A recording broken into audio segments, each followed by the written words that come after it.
Assalamualaikum warahmatullahi wabarakatuh. Pada kesempatan hari ini kita akan membahas tentang data penelitian.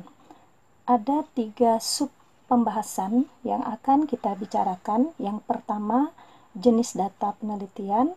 Yang kedua, teknik pengumpulan data. Dan yang ketiga, skala pengukuran.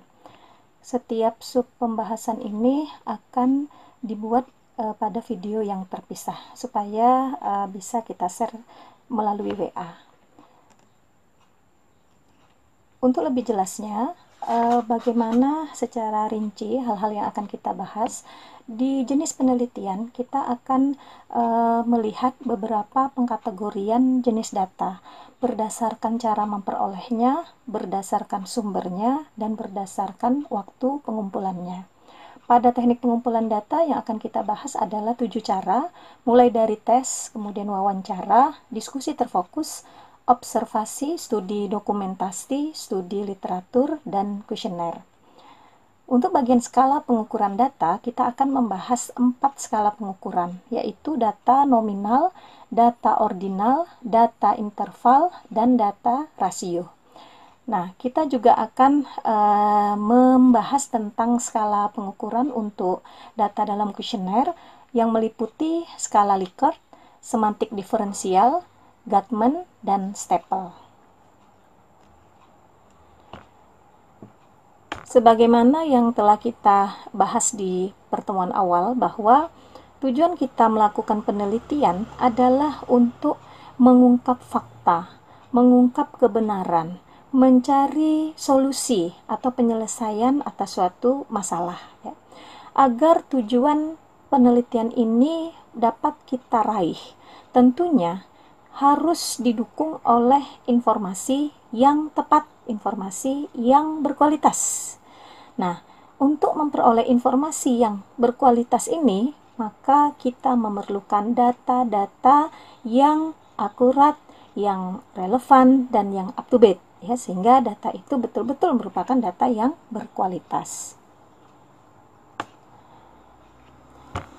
Beberapa syarat data yang berkualitas atau yang baik adalah, yang pertama, data tersebut harus akurat.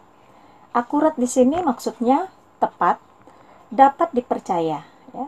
Sehingga bisa kita contohkan, misalnya data ini dikeluarkan atau diterbitkan atau dipublikasikan dari sumber yang jelas, seperti lembaga atau institusi berwenang, misalnya Bank Indonesia, kemudian Biro Pusat Statistik, ya, dan institusi atau lembaga berwenang lainnya, ya. Nah, seperti misalnya contoh, kita ingin mengetahui data tentang pertumbuhan ekonomi Kalimantan Barat, dilihat dari data gross domestic product, ya.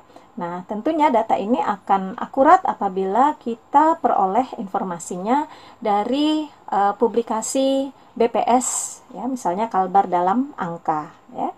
Nah, kemudian begitu juga misalnya kita ingin mengetahui bagaimana kondisi perkembangan tingkat suku bunga, tingkat inflasi, kemudian harga pokok pada satu periode, perkembangan dunia usaha. Nah, ini data akurat bisa kita peroleh dari institusi yang berwenang, yaitu Bank Indonesia, ya.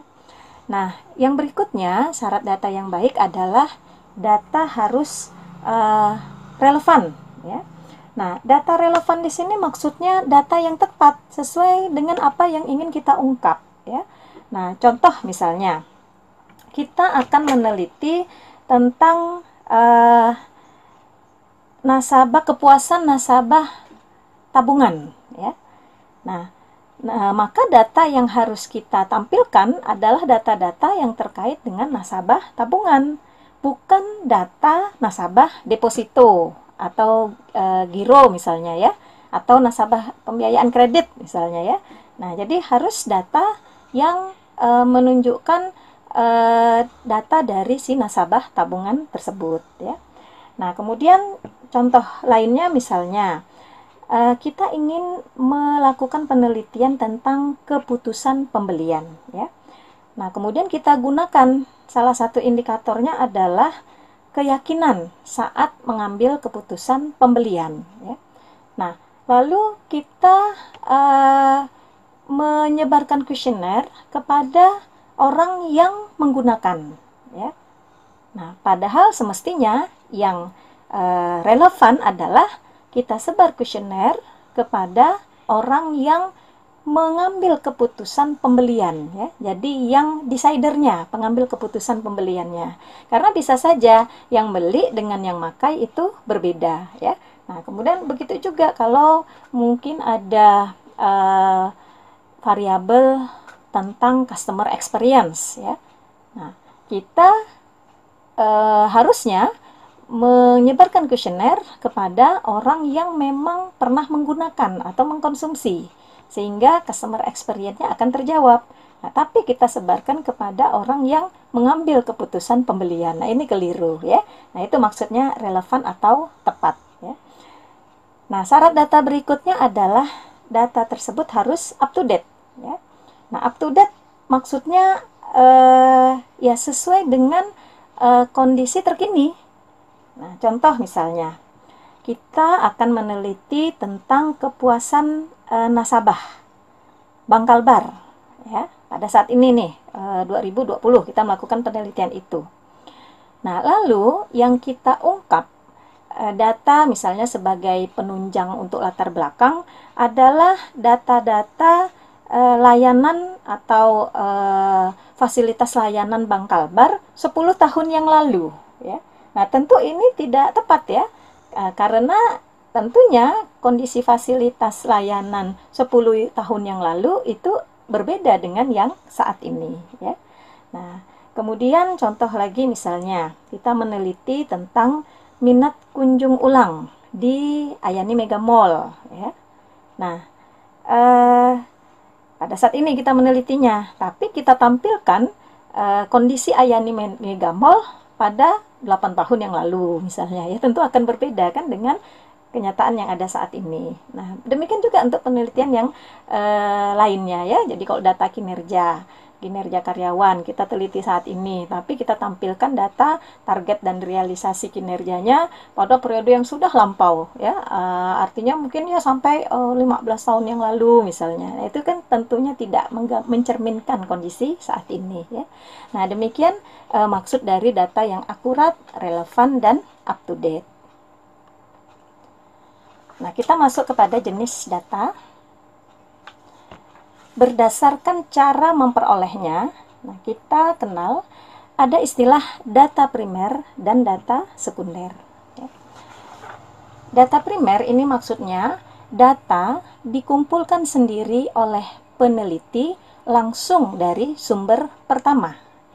Nah, ini biasanya data yang kita peroleh dari hasil wawancara, dari hasil penyebaran kuesioner, dari hasil diskusi terfokus, ya, atau hasil dari observasi lapangan, ya. Jadi kita sendiri sebagai peneliti yang mendapatkan data tersebut, ya, dari sumbernya.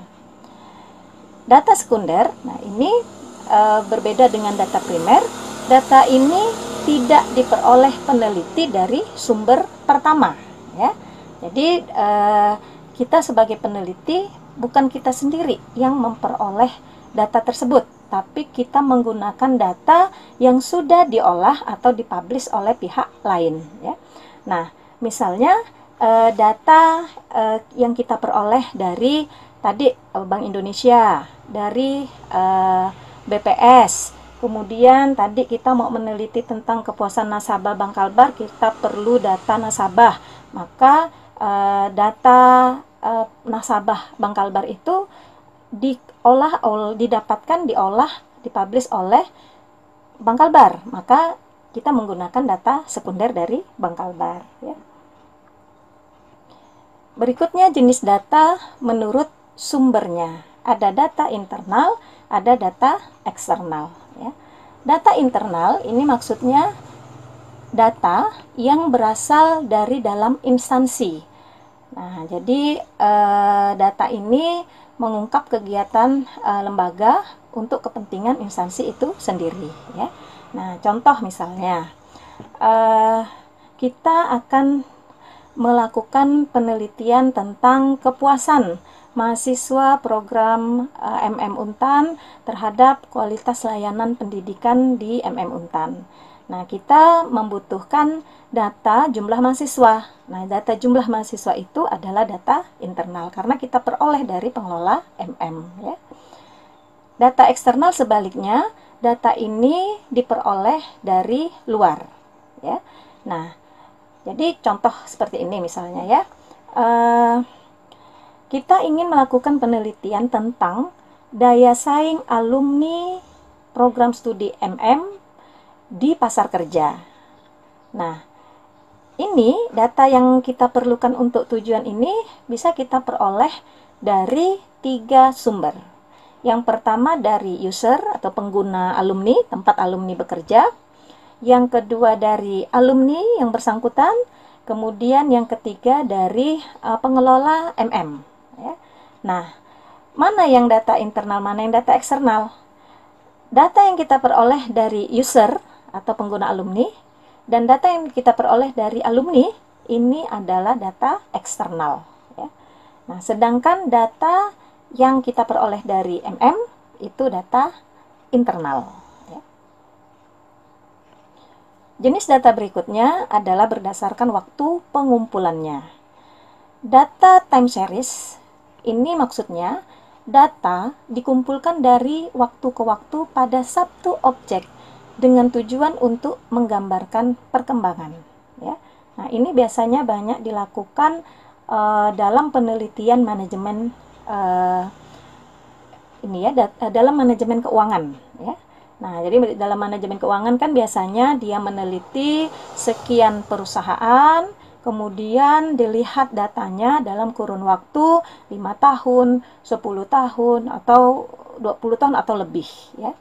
Nah, data cross section, ini jenis data yang lainnya berdasarkan waktu pengumpulan, yaitu data yang dikumpulkan pada satu waktu tertentu pada beberapa objek dengan tujuan menggambarkan keadaan. Nah, ini contohnya banyak sekali penelitian-penelitian dalam ranah ilmu manajemen pemasaran, manajemen sumber daya manusia, ya, dan yang menggunakan kuesioner biasanya ya, ini merupakan data cross section. Jadi kita ambil data tersebut pada satu waktu.